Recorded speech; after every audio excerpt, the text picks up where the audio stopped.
Hello children, कुसुम ma'am की online class में आपका स्वागत है। प्यारे बच्चों, आज हम 5वीं कक्षा के विषय परिवेश अध्ययन का पाठ 12 है पानी कल से आज तक को अच्छी तरह से रीड करना भी सीखेंगे। इसे समझा भी जाएगा और इसमें जितने भी क्वेश्चंस आए हैं उनके आंसर्स लिखना भी सीखेंगे। वीडियो को शुरू से लेकर अंत तक पूरी देखें और अगर आप अभी तक मेरे चैनल का हिस्सा नहीं बने हैं तो मेरे चैनल ऑनलाइन स्टडी हब को सब्सक्राइब भी करें, साथ में दिए बेल आइकन को जरूर प्रेस करें और अगर आपको वीडियो अच्छी लगे तो इसे लाइक करना ना भूलें। तो देखिए, आज हम शुरुआत करते हैं। पाठ 12 है पानी कल से आज तक।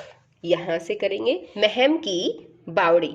तो यहाँ पर देखो, सबसे पहले तो ये है बच्चों बावड़ी और ये महम में है ये बावड़ी। और यहाँ पर देखो एक नीचे भी एक पिक दे रखी है। यहाँ पर बावड़ी के अंदर ये सीढ़ियाँ गई हुई है। और बावड़ी में सीढ़ियाँ क्यों बनाई जाती है पता है आपको? क्योंकि बावड़ियों के पानी तक आसानी से सीढ़ियों के थ्रू पहुंचा जा सकता है और इसमें से पानी लेकर उसे यूज किया जा सकता है। तो यहाँ पर देखो हम पढ़ेंगे महम की बावड़ी। बच्चों, तुम्हें याद होगा कि पिछली कक्षा में हमने पानी के स्रोतों के बारे में पढ़ा था। बावड़ी भी पानी का एक स्रोत है। यह जमीन की सतह से काफी नीचे बनाई जाती है। इसमें पानी तक पहुंचने के लिए सीढ़ियां बनाई जाती हैं, इसलिए इसे सीढ़ी नुमा कुआं भी कहते हैं। ऐसी ही एक बावड़ी हरियाणा के रोहतक जिले के महम कस्बे में स्थित है। यह बावड़ी भवन निर्माण कला का एक बेहतरीन नमूना है। महम की बावड़ी का निर्माण 1658 से 59 में मुगल बादशाह शाहजहां के एक चौबदार सैयदू कलाल ने करवाया था। यहाँ पर ये ध्यान रखिए बच्चों, आपके एग्जाम में मल्टीपल क्वेश्चंस पूछे जाते हैं, उसमें आ भी सकता है कि बावड़ी महम की जो बावड़ी है उसका निर्माण कब हुआ था। 1658 से 59 में हुआ था। और ये भी हो सकता है ये किसने इसका निर्माण करवाया था, तो पूछा जा सकता है। इसका क्वेश्चन का आंसर होगा मुगल बादशाह शाहजहां के एक चौबदार सैयदू कलाल ने इसका निर्माण करवाया था। और आगे देखो, इस बावड़ी में पानी तक जाने के लिए 101 सीढ़ियां हैं। ये भी एक क्वेश्चन बनता है बच्चों कि इस बावड़ी में कितनी सीढ़ियां हैं? 101 सीढ़ियां हैं। सीढ़ियां 3 स्तरों पर नीचे उतरती हैं। ये ईंटों और कंक्रीट की बनी हुई है। सीढ़ियों के अंत में एक अष्टभुजी कुआं है। बावड़ी में यात्रियों के लिए कुछ कमरे बने हुए हैं जो गर्मी के दिनों में ठंडे रहते हैं। एक ब्रिटिश यात्री पीटर मुंडे ने इस बावड़ी को सार्वजनिक उपयोग के लिए रोमन साम्राज्य के स्मारकों जैसा स्मारक बताया है। इसी तरह की अन्य बावड़ियां हरियाणा में मेवात, झज्जर, नारनौल, कैथल, टोहाना, हांसी आदि जगहों पर भी हैं। रखरखाव के अभाव में अब ये बावड़ियां अपना महत्व खो रही हैं। इनका संरक्षण करना हम सब की जिम्मेदारी है। तो बच्चों, ये बावड़ियों के बारे में हमने पढ़ा और हमने ये भी देखा कि हरियाणा के कई और भी जिलों में जैसे कि मेवात, झज्जर, नारनौल, कैथल, टोहाना, हांसी, यहाँ पर भी बावड़ियाँ हैं।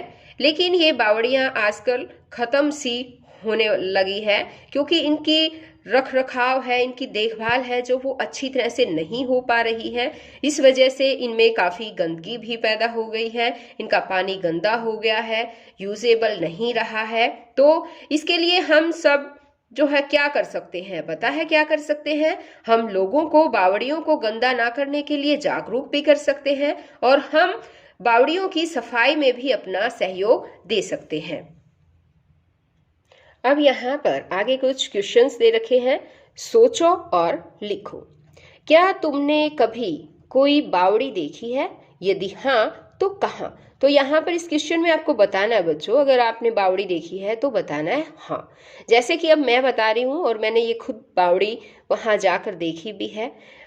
जैसे कि अब हम लिखेंगे हाँ, मैंने हरियाणा के रोहतक जिले के महम कस्बे की बावड़ी देखी है। तो बच्चों ये बावड़ी मैंने भी देखी है, तो इसलिए मैंने यहाँ पर लिख दिया है कि मैंने ये महम कस्बे में बावड़ी देखी है। अगर आपने और कहीं पर देखी है, जैसे कि आपने झज्जर वाली है, नारनौल है, कैथल में है, टोहाना में है या हांसी में बावड़ी है, अगर वो देखी है तो यहाँ पर आप उनका नाम लिख सकते हैं। आगे है उसमें पानी था या नहीं। उसमें पानी था, मैंने पानी भी देखा था उसमें। उसकी सफाई क्या प्रबंध है। उसकी सफाई की उचित व्यवस्था नहीं है, वहां पर चारों ओर गंदगी ही फैली हुई थी, उसकी सफाई अच्छी ढंग से नहीं की जाती है। क्या वहां रहने वाले लोग उसके पानी का उपयोग करते हैं, यदि नहीं तो क्यों नहीं। वहां रहने वाले लोग उसके पानी का उपयोग नहीं करते क्योंकि उसकी सफाई न होने के कारण पानी शुद्ध नहीं है। बावड़ियों में सीढ़ियां क्यों बनाई जाती है। बावड़ियों के पानी तक आसानी से पहुंचने के लिए सीढ़ियां बनाई जाती हैं। आगे है कि बावड़ियों में कमरे क्यों बनाए जाते होंगे। आंसर है कि यात्रियों के ठहरने के लिए कमरे बनाए जाते होंगे क्योंकि गर्मी के मौसम में वे कमरे ठंडे रहते हैं। नेक्स्ट क्वेश्चन दे रखा है कि बावड़ियों में पानी कम और गंदा क्यों हो रहा है। आंसर आएगा भूमिगत जल का स्तर कम होने से बावड़ियों का पानी कम हो रहा है और सफाई न होने से उनका पानी गंदा हो रहा है। आगे है बावड़ी के रख रखाव में तुम क्या योगदान कर सकते हो। तो इसका आंसर आएगा कि हम लोगों को बावड़ियों को गंदा न करने के बारे में जागरूक कर सकते हैं। हम बावड़ियों की सफाई में सहयोग दे सकते हैं। अब यहाँ पर देखिए आगे है जल संरक्षण। बच्चों जब वर्षा होती है तो उसका जल बहकर कहाँ जाता है। क्या वह हमारे किसी काम आता है। क्या हम उस जल का प्रयोग करते हैं। पुराने समय में हरियाणा के लोग वर्षा के जल का संचयन करने में निपुण थे। इस जल को संचित करने के लिए वे जोहड़, एक बार यहाँ पर देखो, जैसे ये पिक दे रखी है यहाँ पर, आप इसको ध्यान से देखिए। ये एक तालाब की पिक नजर आ रही है हमें और यहाँ पर देखो ढेर सारा पानी जो है वो संचित कर रखा है। इसी तरह से पुराने जमाने में भी क्या था कि तालाब में या जोहड़ में पानी जो है वर्षा के पानी को इकट्ठा कर लिया जाता था और बाद में इसका यूज किया जाता था। जैसे कि इसका तालाब या जोहड़ का पानी जो है वो हमें कपड़े धोने में, नहाने में या पशुओं को नहलाने में, पशुओं को पानी पिलाने में इस पानी का यूज किया जाता है। तालाब आदि बनाते थे। लगभग 400 साल पहले यहाँ लोगों के लिए हर गांव व कस्बे में पक्के, आकर्षक, उपयोगी और सामाजिक रूप से स्वीकृत तालाब बनाए जाते थे। इनके जल का प्रयोग लोग घरेलू कार्यों, सिंचाई आदि के लिए करते थे। तालाब के चारों ओर आराम करने की जगह भी बनाई जाती थी। सिंचाई के पानी के कारण इस जगह पर अधिक गर्मी में भी ठंडक रहती थी। कुछ तालाब प्राकृतिक रूप से भी बने होते थे। प्रायः तालाब के पास एक कुआं भी बनाया जाता था। अब आगे यहाँ दे रखा है कि पता करो और कॉपी में लिखो। क्या तुम्हारे आसपास कोई कुआं, तालाब या जोहड़ है। हाँ, हमारे गांव में एक बहुत बड़ा जोहड़ है। अगर तालाब है तो आप तालाब लिख सकते हैं। यदि हाँ तो किस स्थिति में है। हाँ है, उसमें भरा हुआ पानी शुद्ध नहीं है। सफाई न होने के कारण उस पर काई जम गई है। अब आगे, क्या लोग उसके पानी का प्रयोग करते हैं। किन कार्यों के लिए करते हैं।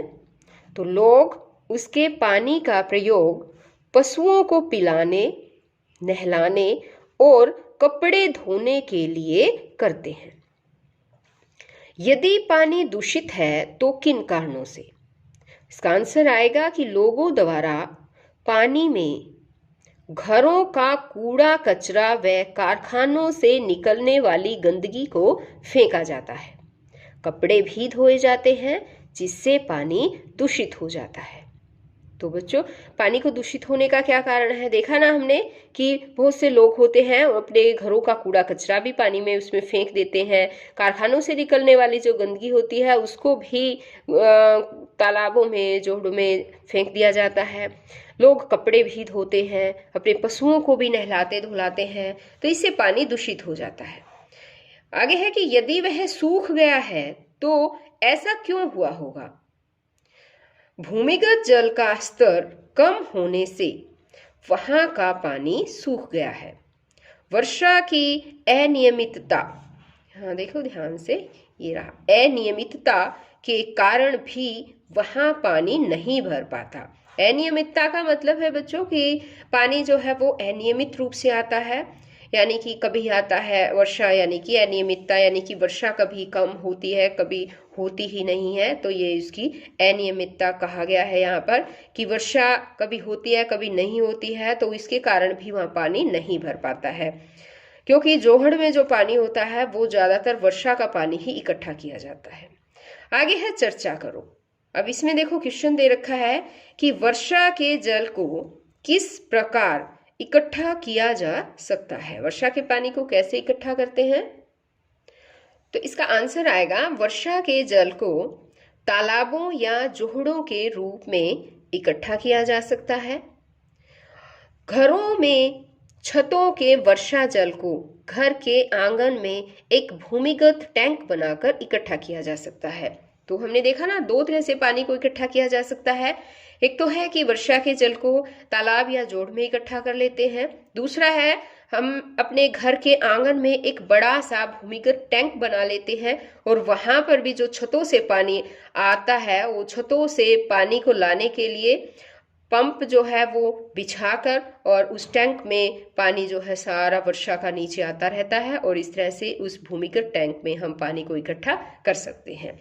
तो बच्चों, आज इस वीडियो में केवल इतना ही। नेक्स्ट वीडियो में मैं आपको और आधा चैप्टर और रहता है ये, उसको भी अच्छी तरह से पढ़ाऊंगी, समझाऊंगी और इसमें जितने भी क्वेश्चंस आएंगे उनके आंसर्स लिखना भी सिखाऊंगी। तो हम फिर मिलते हैं एक नई वीडियो में, तब तक के लिए बाय बच्चों।